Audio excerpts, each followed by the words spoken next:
આ ભરોસો પ્રાપ્ત થાય ત્યારે આપણું કામ થાય.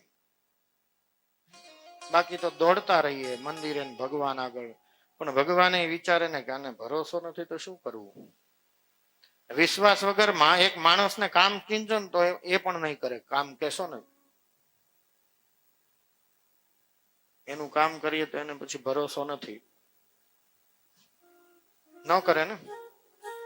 તો ભગવાન તો બહુ મોટી હસ્તી છે અને એને કામ માટે લાઈનમાં ઉભા છે માણસો, જીવાત્માઓ.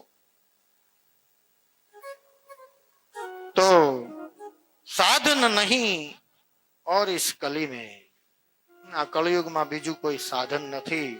માટે ભગવાનના ચરણની અંદર ભરોસો કરીએ, ભગવાનની શરણે જઈએ અને એ ભરોસા વડે કરી, શ્રદ્ધા ભક્તિ વડે કરી અને પરમાત્માની કૃપાને પાત્ર બનીએ. કોઈ ભય રહેવાનો સંભવ જ નથી. આજથી ભય મુક્ત થજો. આપને લાગે કળિયુગમાં ભક્તિ વધી છે, પણ ભક્તિ કરતા મને એમ લાગે ભય વધ્યો છે.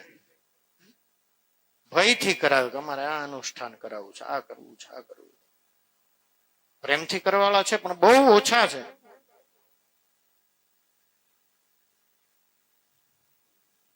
કે જેનું નક્કી જ છે કે મારે વર્ષમાં આમ કરવાનું.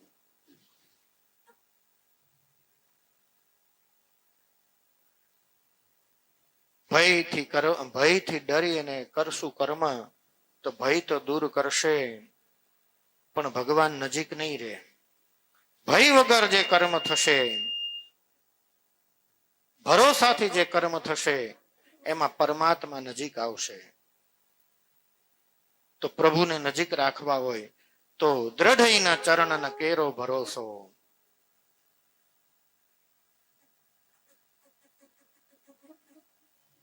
અને ભરોસા સિવાય આ કળિયુગમાં સાધન કોઈ છે નહીં. આપણે એક દિવસ કોક ઘરે 2 દિવસ રજા પાડવાનું કે તો આપણે એમ કહીએ કે ભાઈ તાવડી ટેકો લઈ જાય,